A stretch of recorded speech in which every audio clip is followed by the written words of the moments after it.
Hi, my name is Jeff Agano, and welcome to the bonus clip from our Rap Pod recording where our panel looked back over Leinster v Glasgow. If you missed it, you'll see it on Apple, Spotify, and all the usual places.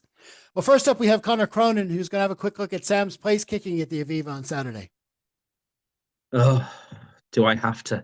Um, Look, I have a lot of time for Sam. I think the way he kicks out a hand, the way he finds touch, the beautiful. I'm still imagining it in my head.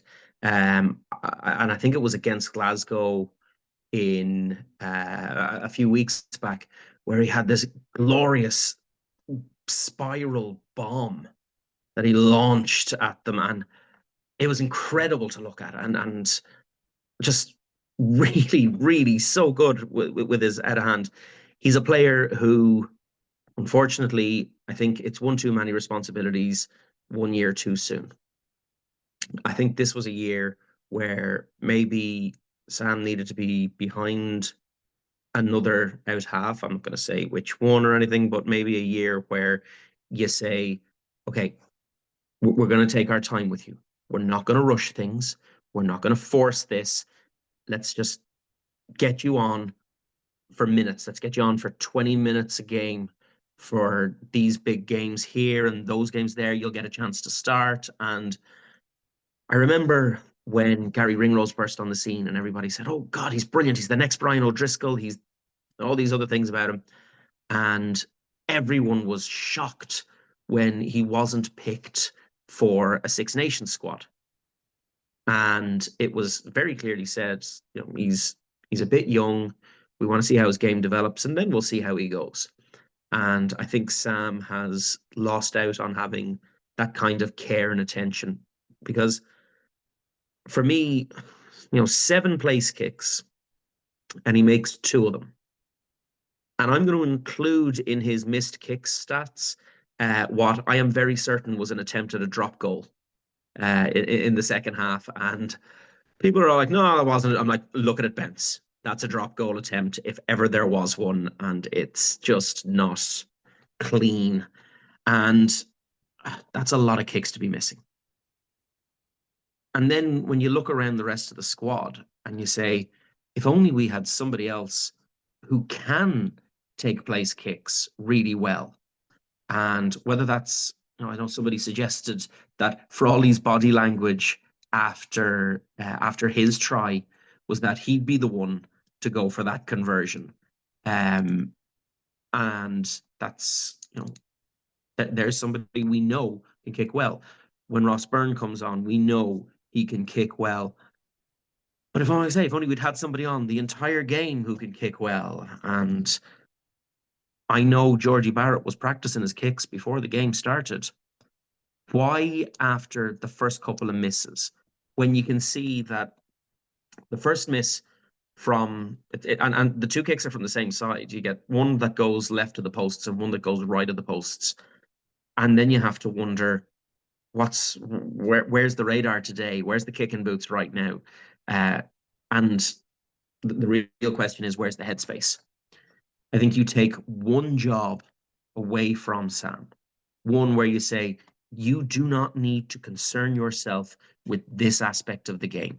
You are not under any pressure from minute 1 to minute 80 for this, barring tragic injury or whatever else. You are not responsible for this aspect of the game. And I think we'd see a much more confident, a much more capable Sam. We've all said it. We know he's got a high ceiling. We know he's got potential. We know he's got skills. Right now, what he doesn't have is the confidence to do everything. And that's the thing. When you are a 10, so much responsibility falls on you. What play are we calling? What decision are we making? Who am I passing it to? Something's just changed and I need to adapt. And all of that has to go through his head in a very, very short space of time. And some of the space in his head is occupied with, now, if this happens and we get a penalty, is that a good enough place for me to be trying to take a kick from? Or should I be looking for a pass infield where I have a better opportunity? Or we don't want him thinking like that.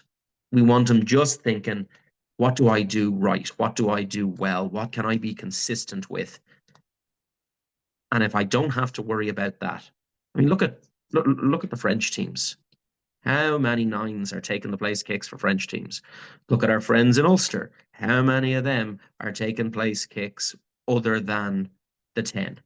And I think that there is no harm in saying for this coming weekend, you don't need the added responsibility.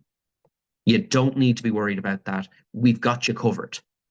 And I think that's a real sense of, I know Rich Massoud has talked about, somebody putting an arm around his shoulder and saying, here's things we can work. What we need to do is put an arm around his shoulder and saying, you've got too much. Let somebody else carry a little bit of this for you so that you do everything else well. Um, it's an unacceptable statistic. 2 out of 7.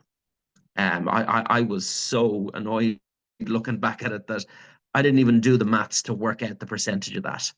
It's so far from what you need. You're not going to win competitions, and we can't beat a team like the Bulls with that kind of kick percentage. We've talked about what else has been going wrong. We look back how our line out improved yesterday. You can beat a team like the Bulls with a line out that's improved like that because your percentages go right back up to where they need to be to make the set piece work. Well, the same is true of the kicks. What do we have to do to make the kicks work so that we have the kind of percentage that can win you a trophy?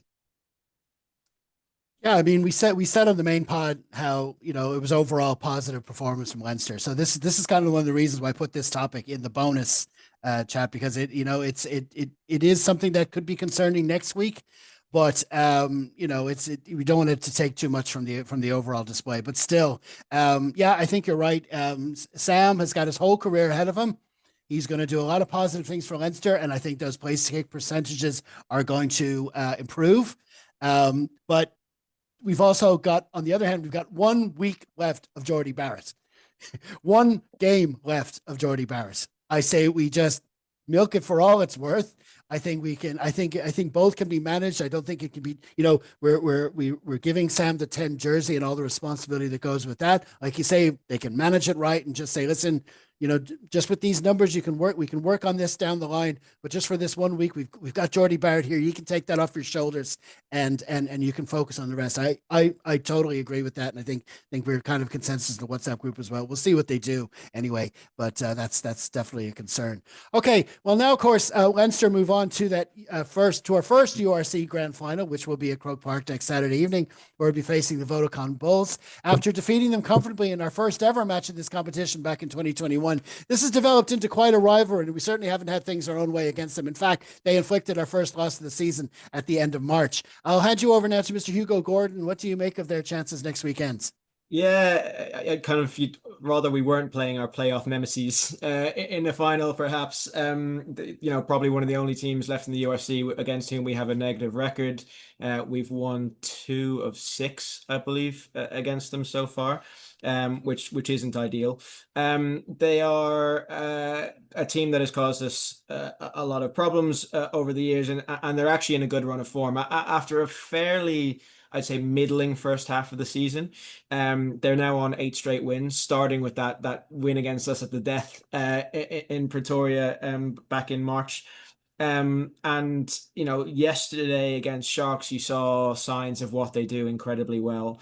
Their pack is so scary. They've got the best scrum in the URC. They gave the kind of their front row, Vessels, Grobbelaar, Lowe in particular in that first half. They gave an all Springbok front row an absolute torrid time at times during the game yesterday. And ultimately it was that scrum pressure that did end up with them winning the game against us back in March. They crumpled our front row to win a penalty, which they kicked in the 82nd minute to win it.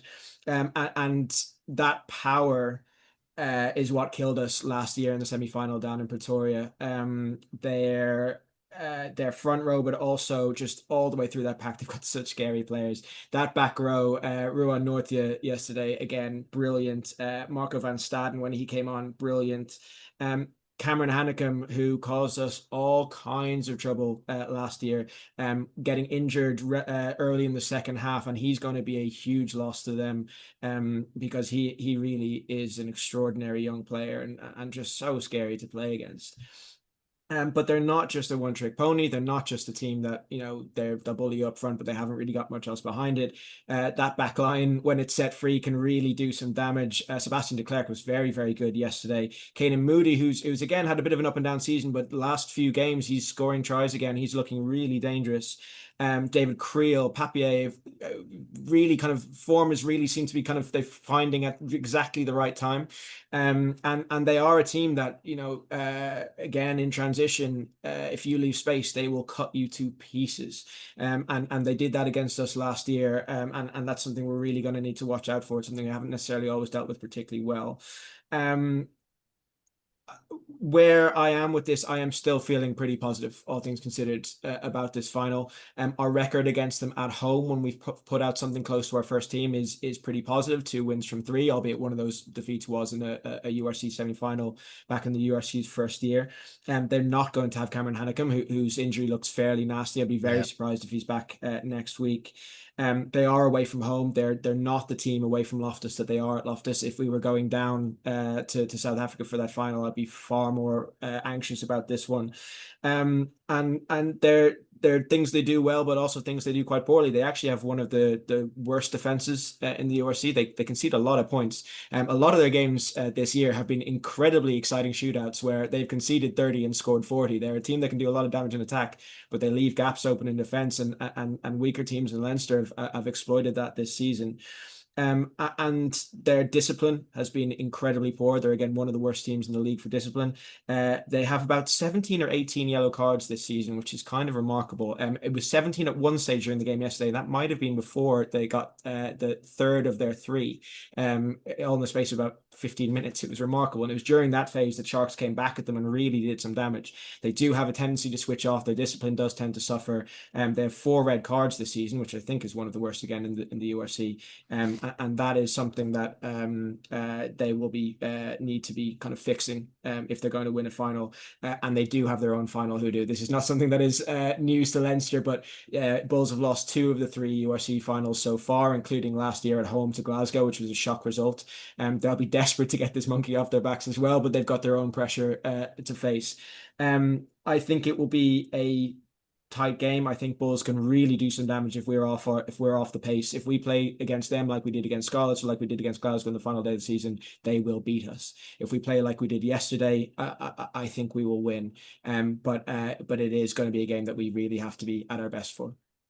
Yeah, I mean, we're of course we'll be looking at this game as Leinster fans, and we're thinking of what's happened the last few seasons, how we've fallen short when it comes to trophies and that. But like you say, the same kind of goes to the Bulls. I think the Bulls are in a similar kind of place.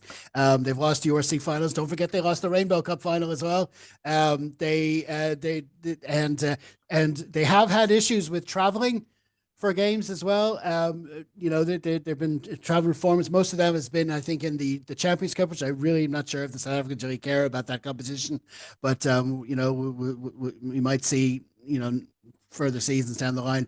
But we do know that I think this particular game, I think the Bulls will be going for this one because of what's happened the past few years. Because they, just like Leinster, they feel in the 3 years that between the two of us, we figure at least one of us would have had their name on the trophy at this stage. So there is a lot to play. Jake White, he's a canny coach. He's going to look at Leinster for defense, for weaknesses. He's going to have a game plan coming into it.